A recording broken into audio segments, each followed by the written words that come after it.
Gas prices are up, and that's because greedy oil companies are ripping you off. They are raking in record profits at your expense. I'm calling for a new tax on these corrupt oil companies to put money back in your pocket. And Assemblymember, do you agree with this? Is this true? Is this... No. With all due respect, this is a stunt by the governor. And what really is a bit disturbing is he is saying things that are patently untrue, and we're not seeing a lot of the media challenging him. UC Davis, energy experts there, fuel experts in California and other places have taken a look at this, and their research says this isn't happening.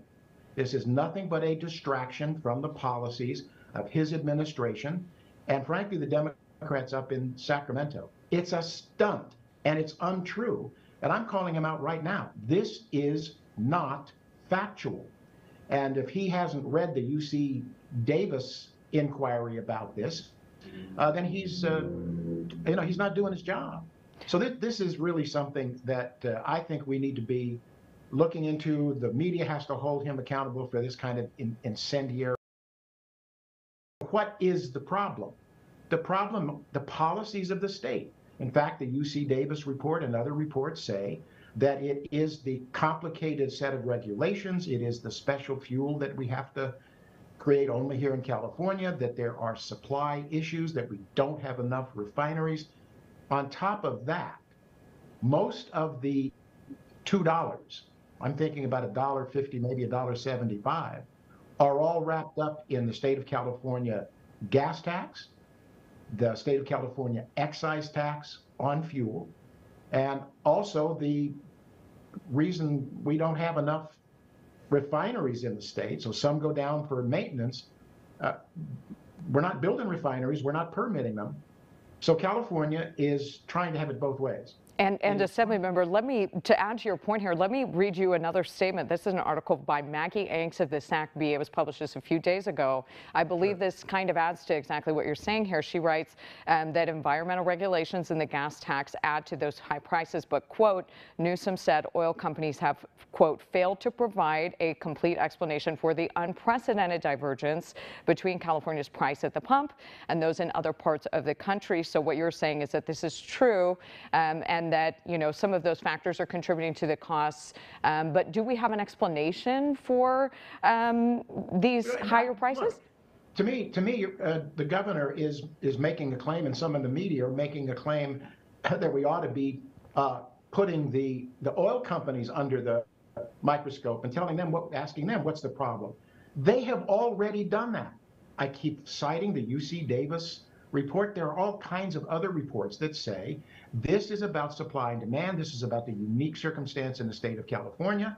And I really think that people ought to be asking the governor, prove it.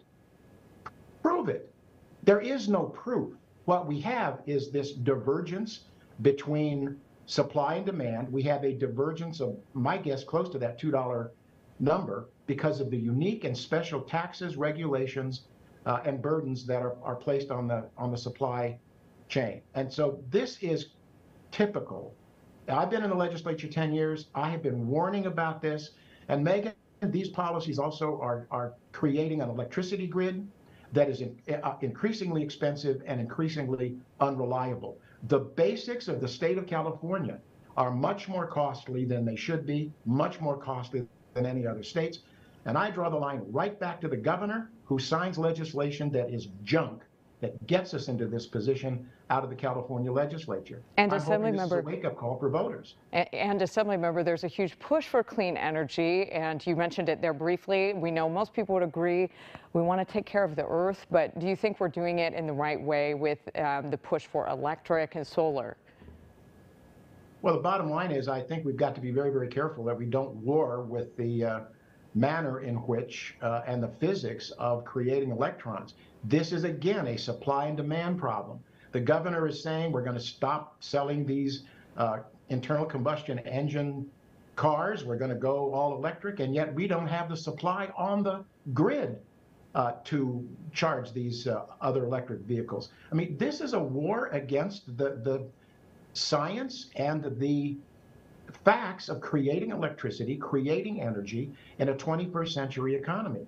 So to have these aspirations, but no plan to basically keep a 21st century economy going, when we have supply limits and cost jumps, both with our electricity and supply limits and jump of costs for the fuel in our automobiles. I mean, I really am very concerned about it, and I keep ringing the bell of caution and concern. And I think the voters, people of California, have got to stop thinking in terms of ideology and wishful thinking, and start really thinking about the fact, if we keep going on this way, I'm not going to be able to afford a car, and I'm not going to be able to afford electricity for my home. And this is in a state that's supposed to pride itself for being progressive.